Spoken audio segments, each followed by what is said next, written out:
ಘನತೆ ಕೆಡಿಸುವಂಥ ಕೆಲಸ ನಾವು ಮಾಡೋದಕ್ಕಿಲ್ಲ. ಯಾಕಂದರೆ ಎಲ್ಲರ ಧಾರ್ಮಿಕ ನಂಬಿಕೆ ಅದನ್ನು ನಾವು ಕೆಡೋದಕ್ಕೆ ನಮ್ಮ ಅಷ್ಟು ನಾವು ಇದು ಉತ್ಪ್ರೇಷಿತರಲ್ಲ. ಆದರೆ ನಡೆದಂಥ ಘಟನೆಗೆ ಏನು ನ್ಯಾಯ ದೊರಕಿದೆ ಅನ್ನೋದನ್ನ ನಾವು ಮಾತಾಡಬೇಕಾಗುತ್ತೆ. ಅದಕ್ಕೆ ಉತ್ತರ ನೀವು ಕೊಡಬೇಕು. ನಿಮಗೆ ಅನಿಸ್ತಿದೆಯಾ ಅಲ್ಲೊಬ್ರು ಪ್ರಭಾವಿ ಇದ್ದಾರೆ ಅನ್ನೋ ಕಾರಣಕ್ಕೇನೆ ಇಲ್ಲಿ ತನಿಖೆ ಅನ್ನೋದು ಸರಿಯಾಗಿ ಆಗ್ತಾ ಇಲ್ಲ? ಖಂಡಿತ ನೇರವಾಗಿದೆ. ನೋಡಿ, ಇವ್ರು ಹೇಳುವಂಥ ಎಲ್ಲ ಪ್ರಕರಣಗಳು ಕೂಡ ಸಂವಿಧಾನಬದ್ಧವಾಗಿ ಕಾನೂನಿನ ಅಡಿಯಲ್ಲೇ ತನಿಖೆಗೆ ಒಳಪಟ್ಟಿರುವಂಥದ್ದು. ನಮ್ಮ ದೇಶದಲ್ಲಿ 100 ಪ್ರಕರಣಗಳಲ್ಲಿ 7 ಪ್ರಕರಣಗಳಲ್ಲಿ ಮಾತ್ರ ಶಿಕ್ಷೆ ಆಗುವಂಥದ್ದು. ನೀವು ಇಲ್ಲಿ ರೆಕಾರ್ಡ್ ಆಗಿರುವಂಥ ಎಲ್ಲ ಪ್ರಕರಣಗಳಲ್ಲೂ ಶಿಕ್ಷೆ ಆಗತ್ತೆ ಅಂತೇಳಿ ನಿರೀಕ್ಷೆ ಮಾಡೋದು ತಪ್ಪಾಗ್ತದೆ. 40 ವರ್ಷಗಳಿಂದ ಏನು ಅಸಹಜ ಸಾವುಗಳು ಅಂತ ಹೇಳ್ತೀರಿ. ಧರ್ಮಸ್ಥಳದಲ್ಲಿ ಪೊಲೀಸ್ ಠಾಣೆ ಆಗಿದ್ದು ಇತ್ತೀಚಿನ ದಿನದಲ್ಲಿ. ಹಿಂದೆ ಬೆಳ್ತಂಗಡಿ ಪೊಲೀಸ್ ಠಾಣೆ ಇತ್ತು. ಬೆಳ್ತಂಗಡಿ ಪೊಲೀಸ್ ಠಾಣೆಯಲ್ಲಿ 88 ಗ್ರಾಮಗಳು ಬರ್ತದೆ.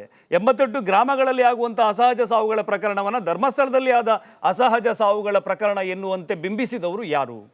ಧರ್ಮಸ್ಥಳದ ಧರ್ಮಾಧಿಕಾರಿಗಳ ಮುಖಕ್ಕೆ ಒಂದು ಬುರುಡೆಯ ಮುಖವನ್ನು ಅಂಟಿಸಿ ಸೋಷಿಯಲ್ ಮೀಡಿಯಾದಲ್ಲಿ ಅದನ್ನು ವೈರಲ್ ಮಾಡಿದವರು ಯಾರು? ಧರ್ಮಸ್ಥಳದಲ್ಲಿ ಮಂಜುನಾಥ ಸ್ವಾಮಿ ಇಲ್ಲ, ಅಣ್ಣಪ್ಪ ಸ್ವಾಮಿ ಇಲ್ಲ, ಇರೋದೇ ಸುಳ್ಳು ಅಂಥೇಳಿ ಅದು ಇನ್ನೊಂದು ಕಡೆ ಇದೆ ಅಂತ ಹೇಳ್ತಿರೋರು ಯಾರು? ಇದನ್ನು ನಮ್ಮ ಪ್ರಶ್ನೆ. ಈಗ ನೀವು ಹೇಳಿದಿರಿ ವೇದವಲ್ಲಿ, ಪದ್ಮಲತಾ ಎಲ್ಲ ಹೇಳಿದಿರಿ. ಎಲ್ಲವೂ ಕೂಡ ಕಾನೂನಿನ ಹಂತದಲ್ಲಿ ತನಿಖೆಗೆ ಒಳಪಟ್ಟಿರುವಂಥದ್ದೇ. ವೇದವಲ್ಲಿ ಪ್ರಕರಣದಲ್ಲೂ ತನಿಖೆ ಆಗಿದೆ, ಪದ್ಮಲತಾ ಪ್ರಕರಣದಲ್ಲೂ COD ತನಿಖೆ ಆಗಿದೆ. ಅದು ಕೊನೆಗೆ ಆಕೆಯ ತಂದೆಯ ಮೇಲೆ ಬರುವಂಥ ಸಂದರ್ಭವೂ ಕೂಡ ಸೃಷ್ಟಿಯಾಗಿತ್ತು. ಆಗ ಯಾರು ಹೋಗಿ ತನಿಖಾಧಿಕಾರಿಗಳನ್ನು ಬದಲು ಮಾಡಿದ್ದು? ಯಾರ ಪ್ರಭಾವ ಇಲ್ಲಿ? ಅಲ್ಲಿ ಜಗನ್ನಾಥ ರೈ IO ಇದ್ರು, ಅವ್ರನ್ನ ಚೇಂಜ್ ಮಾಡಿಸಿದ್ದು ಯಾರು? ಆ ಕಾಲದ ಶಾಸಕರ ಹತ್ರ ಹೇಳಿ. ತನಿಖೆ ಆಗ್ಬೇಕಲ್ವಾ? ಇದೆಲ್ಲ ನಾವು ಹೇಳುವಂಥದ್ದು ಕೀಪರ್ ಅನ್ನೋದನ್ನ ಲಾ ಮೇಕರ್ ಆಗಿ ಲಾ ಬ್ರೇಕರ್ ಆಗಿ ಕೆಲಸ ಮಾಡಿದಾಗ ಸ್ವಲ್ಪ ಕಷ್ಟ ಆಗುತ್ತೆ.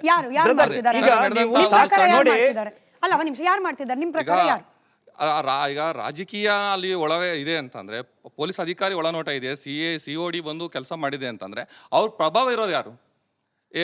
ನಾವು ಕೆಳಮಟ್ಟದ ಜನ ಅಷ್ಟು ಪ್ರಭಾವ ಇಟ್ಕೊಂಡು ಕೆಲಸ ಮಾಡೋದು ಸಾಧ್ಯ ಆಗುತ್ತಾ? ಪ್ರಭಾವ ಯಾರು ಬೀರಿದ್ದಾರೆ ಇಲ್ಲಿ? ಅದಕ್ಕೆ ಆಧಾರ ಬೇಕಲ್ವಾ?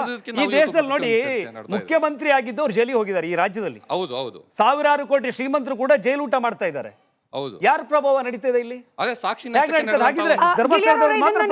ಸೆಟಲ್ ಮಾಡಿ ಪ್ರಶ್ನೆ ಕೇಳ್ತೀನಿ. ನೀವೇ ಹೇಳಿದ ಮಾತಿನ ಪ್ರಕಾರ 10ರಲ್ಲಿ 7 ಅಥವಾ 10ರಲ್ಲಿ 3 ತಗೊಳ್ಳೋಣ, ಅದನ್ನ ಮಾತ್ರ ಅಪರಾಧಿಗೆ ನಿಜವಾಗ್ಲೂ ಶಿಕ್ಷೆ ಆಗೋದು ಅಂತ ಹೇಳಿ. ಅಟ್ಲೀಸ್ಟ್ ಇಲ್ಲಿ ಈ ಧರ್ಮಸ್ಥಳ ಗ್ರಾಮ ಅದರ ಸುತ್ತದಲ್ಲಿ ಒಬ್ರಿಗಾದ್ರೂ ಶಿಕ್ಷೆ ಆಗ್ಬೇಕಾಗಿತ್ತಲ್ಲ, ಒಬ್ಬರಾದ್ರೂ ಇವರೇ ಅಪರಾಧಿ ಅನ್ನೋದು ಆಚೆ ಬರಬೇಕಾಗಿತ್ತಲ್ಲ, ಯಾಕೆ ಆಗ್ತಿಲ್ಲ? ನೂರಾರು ಜನರಿಗೆ ಶಿಕ್ಷೆ ಆದಂತ ಉದಾಹರಣೆಗಳು, ದಾಖಲೆಗಳ ಸಮೇತ ಇದೆ. ಅತ್ಯಾಚಾರ ಪ್ರಕರಣಕ್ಕೆ ಸಂಬಂಧಪಟ್ಟಂತೆ, ಕೊಲೆ ಪ್ರಕರಣಕ್ಕೆ ಸಂಬಂಧಪಟ್ಟಂತೆ ಈಗ ಪ್ರಸಕ್ತವಾಗಿ ಚರ್ಚೆಯಲ್ಲಿ ಇರುವಂತದ್ದು ಸೌಜನ್ಯ ಪ್ರಕರಣ. ಸೌಜನ್ಯ ಪ್ರಕರಣದಲ್ಲಿ ಅತ್ಯಾಚಾರಿ ಅಂತೇಳಿ 2 ತನಿಖಾ ಸಂಸ್ಥೆಗಳು ಚಾರ್ಜ್ ಶೀಟ್ ಹಾಕಿದವನನ್ನ ತಮ್ಮ ಪ್ರಭಾವ ಬೀರಿ ಬಿಡಿಸ್ಕೊಂಡು ಬಂದವ್ರು ಯಾರು? ಅವನಿಗೆ ಜಾಮೀನನ್ನು ಕೊಡಿಸಿದವ್ರು ಯಾರು? ಅವನು ನಿರಪರಾಧಿ ಅಂತೇಳಿ ಕೋರ್ಟಿನ ತೀರ್ಪಿಗಿಂತ ಮೊದಲು ಸಾರ್ವಜನಿಕವಾಗಿ ಬೊಂಬಡ ಹೊಡೆದವ್ರು ಯಾರು? ಈಗ ಒಬ್ಬ ಅತ್ಯಾಚಾರಿ ಅಂತೇಳಿ COD CBI ಚಾರ್ಜ್ ಶೀಟನ್ನು ಸಲ್ಲಿಸಿದ ವ್ಯಕ್ತಿಯ ಪರವಾಗಿ ಏನು ಸಾಕ್ಷಿಗಳಿದ್ದಾರೆ, ಸಾಕ್ಷಿಯನ್ನು ಕೋರ್ಟ್ನಲ್ಲಿ ವಿರುದ್ಧ ಸಾಕ್ಷಿ ನುಡಿಸಿದವ್ರು ಯಾರು? ಯಾವುದೇ ಸಾಕ್ಷಿಯನ್ನು ಕೋರ್ಟ್ನ ಕಟಕಟೆಗೆ ತೆಗೆದುಕೊಂಡು ಹೋಗದೆ ಆ ಸಾಕ್ಷಿಯ ಏನು ಮಾನ್ಯತೆ ಏನಿದೆ, ಅದರ ವ್ಯಾಲಿಡಿಟಿ ಏನಿದೆ, ಅದನ್ನೆಲ್ಲವೂ ಪರಿಗಣಿಸಲಿಕ್ಕೆ ನ್ಯಾಯಮೂರ್ತಿಗಳಿಗೆ ಅವಕಾಶ ಸಿಗದ ಹಾಗೆ ಮಾಡಿದವ್ರು ಯಾರು? Public prosecutor. ನಿಮ್ ಪ್ರಕಾರ ಸಂತೋಷ್ ರಾವೇ ಅಪರಾಧಿ? ನನ್ನ ಪ್ರಕಾರ ಅಲ್ಲ. COD CBI ಸಲ್ಲಿಸಿರುವಂತ ಚಾರ್ಜ್ ಶೀಟ್ ಪ್ರಕಾರ, ಪೊಲೀಸರ ತನಿಖೆಯ ಪ್ರಕಾರ ಸಂತೋಷ್ ರಾವ್ ಅಪರಾಧಿ. ಮತ್ತೆ ಅಲ್ಲಿ ಏನು ತನಿಖಾಧಿಕಾರಿಗಳು ಸಂಗ್ರಹ ಮಾಡಿದಂತ ಎಲ್ಲ ಸಾಕ್ಷಿಗಳು ಕೂಡ ಬೊಟ್ಟು ಮಾಡ್ತಾ ಇರುವಂತದ್ದು ಸಂತೋಷ್ ರಾವ್ ಮಾತ್ರ ಅಪರಾಧಿ ಎನ್ನುವುದನ್ನ. ಇದ್ರ ಬಗ್ಗೆ ಯಾರಿಗಾರು ಅಬ್ಜೆಕ್ಷನ್ ಇದೆಯಾ ಸರ್? ಈಗ ರಾಜ್ಯದಲ್ಲಿ ಧರ್ಮಸ್ಥಳ ಸುದ್ದಿ ಇರೋದು ಸೌಜನ್ಯ ಪ್ರಕರಣದಿಂದ. ನಾನು ಅಲ್ಲಿಂದನೇ ಪ್ರಶ್ನೆ ಶುರು ಮಾಡ್ತೀನಿ. ಸೌಜನ್ಯಗೆ ರೇಪ್ ಆ್ಯಂಡ್ ಮರ್ಡರ್ ಆದ ತಕ್ಷಣ ಮಾರನೇ ದಿನ ಪೊಲೀಸ್ ಇಲಾಖೆ ತನಿಖೆಯನ್ನು ಶುರು ಮಾಡುತ್ತೆ. ತನಿಖೆ ಶುರು ಆದ ತಕ್ಷಣ ಪೊಲೀಸ್ ಇಲಾಖೆ ಮಾಡುವಂಥ ಪ್ರಾಥಮಿಕ ತನಿಖೆ ಆದಂಥದ್ದು CCTV ಏನು ಫುಟೇಜ್ಗಳಿರ್ತಾವಲ್ಲ, ಅದನ್ನು ಸಂಗ್ರಹ ಮಾಡಬೇಕಿತ್ತು. ಅದನ್ನು ಅಲ್ಲಿ ಸಂಗ್ರಹ ಮಾಡಲಿ ಪೊಲೀಸರು ವಿಫಲ ಆಗ್ತಾರೆ. ಜೊತೆಗೆ ಡಾಗ್ ಸ್ಕ್ವಾಡನ್ನು ತಂದು ಅವರೇನಾದರೂ ರಿಸರ್ಚ್ ಮಾಡಬೇಕಿತ್ತು, ಅದರಲ್ಲೂ ಕೂಡ ವಿಫಲ ಆಗ್ತಾರೆ.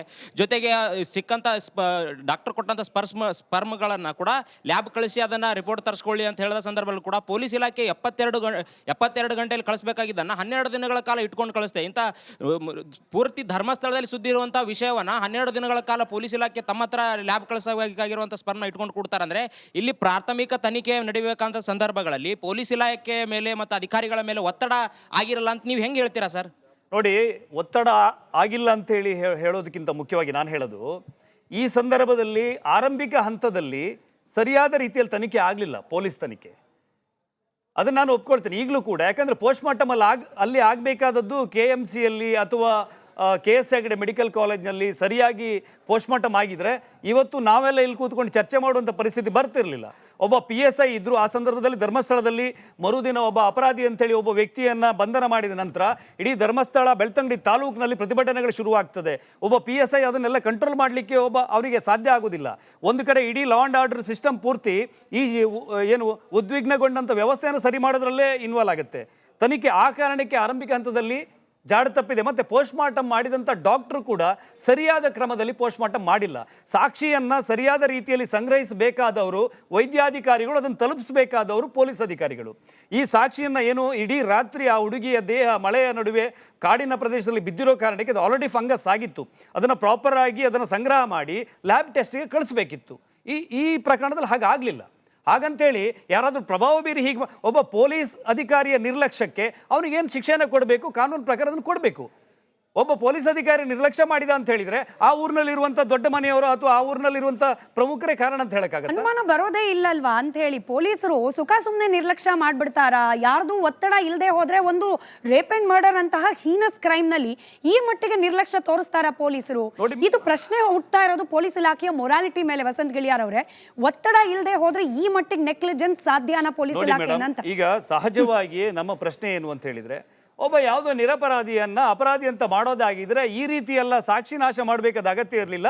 ಸಾಕ್ಷಿಯನ್ನು ಕ್ರಿಯೇಟ್ ಮಾಡ್ಬೋದಿತ್ತು. ಪೊಲೀಸ್ನ ಕನ್ಫೆಷನ್ ಸ್ಟೇಟ್ಮೆಂಟಲ್ಲಿ ಸಂತೋಷ್ ರಾವ್ ನಾನೇ ಅತ್ಯಾಚಾರ ಮಾಡಿದ್ದು ಅಂತೇಳಿ ಒಪ್ಕೊಂಡಿದ್ದಾನೆ. ಅದು ಅಲ್ಲದೆ ಸಂತೋಷ್ ರಾವ್ ಬಾಡಿ ಎಕ್ಸಾಮಿನ್ ಮಾಡಿದಾಗ ಅವನ ದೇಹದಲ್ಲಾದಂಥ ಗಾಯಗಳು ಕೂಡ ಈತ ಒಬ್ಬ ಅತ್ಯಾಚಾರಿ ಎನ್ನುವುದನ್ನು ನಿರೂಪಿಸ್ತದೆ ಎನ್ನುವುದನ್ನು ಮೆಡಿಕಲ್ ಎವಿಡೆನ್ಸ್ ಹೇಳ್ತದೆ.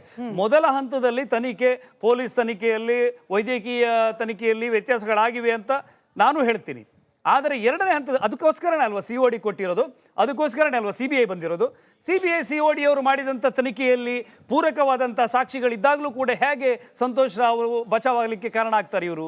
ಇದೆಲ್ಲ ಇದೆ. ಈಗ ಸಂತೋಷ್ ರಾವ್ ನಿರಪರಾಧಿ ಅಂತ ಹೇಳಿ ಹೇಳಿದವ್ರು ಯಾರು? ವಿಕ್ಟಿಮ್ ಕಡೆಯವರು. ಅವರನ್ನ ಸಾಕ್ಷಿಯಾಗಿ ಮೂರು ಜನರನ್ನ ಕೋರ್ಟ್ನ ಕಟಕಟೆಯಲ್ಲಿ ಇವರು ಸಾಕ್ಷಿ, ಸಂತೋಷ್ ರಾವ್ ವಿರುದ್ಧ ಸಾಕ್ಷಿ ಹೇಳಬೇಕು ಅಂತಲೇ ಏನು CBI COD ಚಾರ್ಜ್ ಶೀಟ್ ಸಲ್ಲಿಸಿದ್ರಲ್ಲಿ ಅವರು ಸಾಕ್ಷಿಗಳಾಗಿದ್ದರು. ಕೋರ್ಟಿಗೆ ಹೋಗಿ ಹೆಂಗೆ ಉಲ್ಟಾ ಸಾಕ್ಷಿ ಹೇಳ್ತಾರೆ? ಈ ದೇಶದ ಕಾನೂನಿನಲ್ಲಿ ಸಾಕ್ಷಿ ಅಂತೇಳಿ ಪರಿಗಣಿಸಲ್ಪಟ್ಟಿರುವಂಥ ವ್ಯಕ್ತಿ ಕೋರ್ಟ್ನಲ್ಲಿ ವಿರುದ್ಧ ಸಾಕ್ಷಿಯನ್ನು ಹೇಳಿದ ಯಾವ ಪ್ರಕರಣದಲ್ಲೂ ಕೂಡ ಆತನಿಗೆ ಶಿಕ್ಷೆ ಆಗಿಲ್ಲ. ಒಬ್ಬ ಸಂತೋಷ್ ರಾವ್, ಆತನ ಹಿನ್ನೆಲೆ ಕೂಡ ಏನು ಮಹಾನ್ ಬ್ಯಾಕ್ ಗ್ರೌಂಡ್ ಅಲ್ಲ. ಆತನನ್ನ ಉಳಿಸುವ ಪ್ರಯತ್ನ ಯಾರಾದ್ರೂ ಯಾಕೆ ಮಾಡ್ತಾರೆ? ಸಂತೋಷ್ ರಾವ್ ಇಲ್ಲಿ ಒಂದು ಬರೀ ದಾಳ ಮಾತ್ರ. ಸಂತೋಷ್ ರಾವ್ನ ಉಳಿಸಿ ಇವತ್ತು ಸಂತೋಷ್ ರಾವ್ಗೆ ಯಾರು ಗತಿಗೋತ್ರ ಇಲ್ಲ. ಯಾವುದು ಆಶ್ರಮದಲ್ಲಿದ್ದಾನೆ ಸಂತೋಷ್ ರಾವ್. ಸಂತೋಷ್ ರಾವ್ನ ಯಾರು ಕರ್ಕೊಂಡೋಗಿ ಅರಮನೆಯಲ್ಲಿ ಇಟ್ಕೊಂಡು ಸಾಕ್ತಾ ಇಲ್ಲ.